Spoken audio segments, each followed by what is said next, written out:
Well, hello, folks, and welcome back to The Slice. Last night, two things happened. One, totally logical and made sense from the beginning, and another one, illogical, blows our minds, and is pretty, remarkable for the Australian Open and just tennis in general. Ash Barty won her first Australian Open as a home crowd favorite, was a favorite from the beginning of the tournament. I did call it, not going to lie. And on the other hand, Nick Kyrgios and Kokkinakis, wildcard doubles team, come all the way through the draw and end up winning the doubles Australian Open. Nick Kyrgios is a Grand Slam champion. Never thought we'd hear the day. Never thought we'd hear that being said. Ash Barty being an Australian Open champion makes total sense. So let's get into it. And it's a great day for Australian tennis, is it not? Welcome to the Australian Open. Oh, that's a beauty. Oh, what an athlete! Yeah, so welcome back to The Slice. Thanks for liking this video and subscribing if you haven't already. It's been a great tournament, lots of controversy, insanely controversial starts to the tournament. One thing that is not really controversial at all is Ash Barty winning the championship.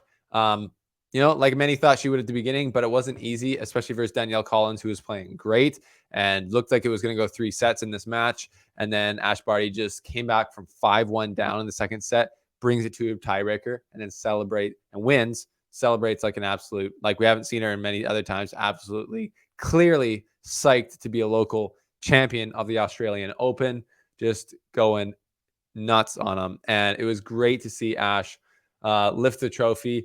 First Australian woman to do it since the 70s, 76, I think. So apparently, we're up in Canada. We don't feel the pressure that she does. There's a ton of pressure thinking about it on her end. And you could see how much it meant to her to win at home. She said she's super proud to be an Aussie. But yeah, just dominant, performance throughout the whole tournament. Her serve today was great, like it always is. Just looking at some of the stats there, 10 aces, winning 82% of her first serve. It's huge. So it's amazing how good her serve is for not being a massive woman. And Danielle Collins showed that she deserves to be, up in the top 10, which I think is where she is now based on her result here. And she showed that power. She was pushing Ash all around for different parts of this match, especially at the beginning of the second set where it looked like she was going to push it to go 3. But Ash is just such a gamer, knows how to play, uses the backhand slice like not many other women do in the game, and can really just use that to neutralize power on the other end.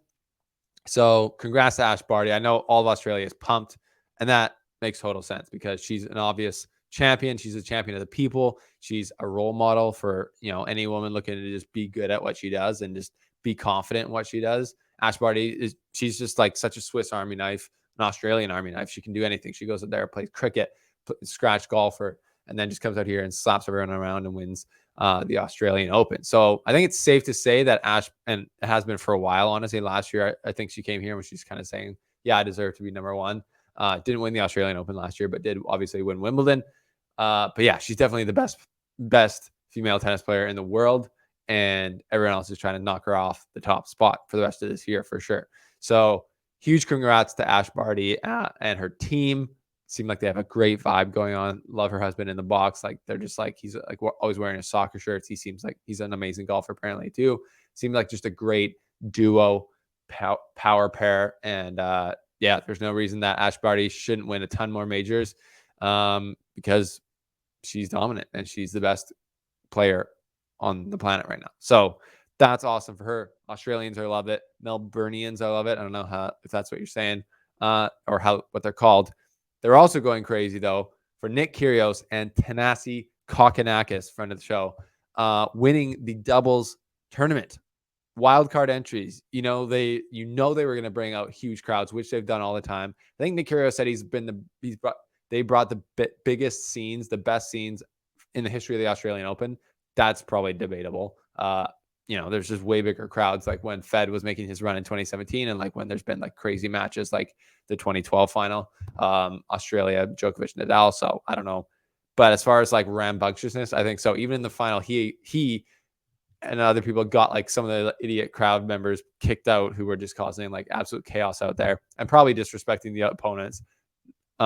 some of the other previous opponents of Nick Kyrgios and Kokkinakis thought they were disrespecting the opponents, but undoubtedly it's good for ratings and probably good for growing the sport, especially doubles, because it, gets some airtime and shows how fun it can be, especially when you have personalities like Kyrgios and the Cock. They call it the King and the Cock comes together to win the Australian Open. So, people speculated, as we always do, when a good player comes up, they're like, these guys are going to win multiple slams. I think people probably said that for both players, especially Kyrgios.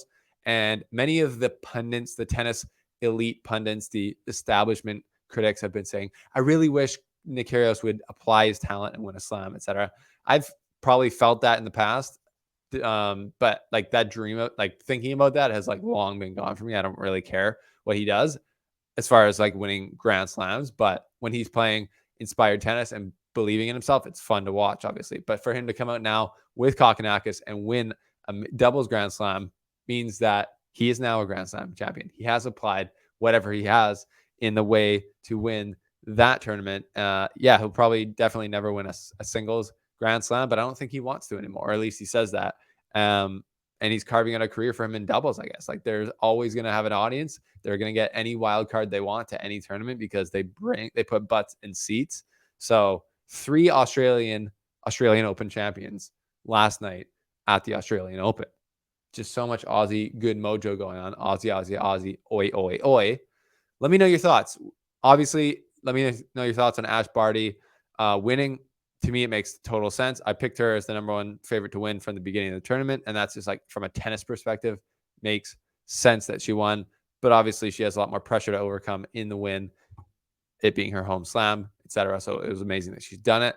What do you think about Nick Kyrgios and Kokkinakis winning it? Is that good for tennis or is it bad for tennis? Is it good for doubles or bad for doubles? I think it's pretty obvious that it's good for tennis in general. But I think there's a lot of those other double teams that were pretty salty about losing to 2 kind of guys who they don't see as serious competitors, even on the singles tour. Kokkinakis obviously is, but Kyrgios has not applied himself in a lot of ways. So, let me know your perspectives on that. The doubles win versus the singles win. And now you've probably already seen, hopefully, my preview to tonight's final between Medvedev and Nadal. People are getting saucy. People can't tell. A lot of people are saying, I want Nadal to win. I feel hoping Nadal's going to win, but I feel like Medvedev's going to get it. That's what I said. My prediction was Medvedev, I think in 4, possibly 3 even, but I can't see Nadal going down without a big fight and getting at least 1 set.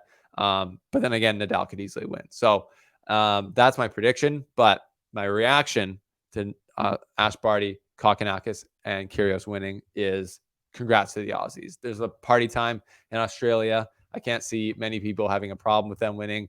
I think most Australians love Nick Kyrgios. I could be wrong.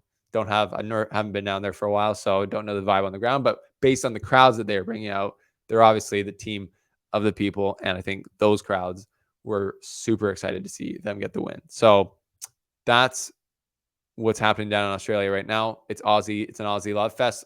3 Australian Open champions have been crowned, who are all Aussies in the last 24 hours. It's nuts. So that's the reaction. We're going to have to wait till tonight for the men's final, and then we will recap that tomorrow. So you guys get rest wherever you are. Get ready for the match tonight. I think it's going to be wild from a tennis perspective. So I cannot wait. Seriously, thanks for being here. Click the links below for Top Court, which Nick Kyrgios literally just did a lesson on showing you how to play like Nick Kyrgios. You can get a free 14-day trial by clicking the link below this video.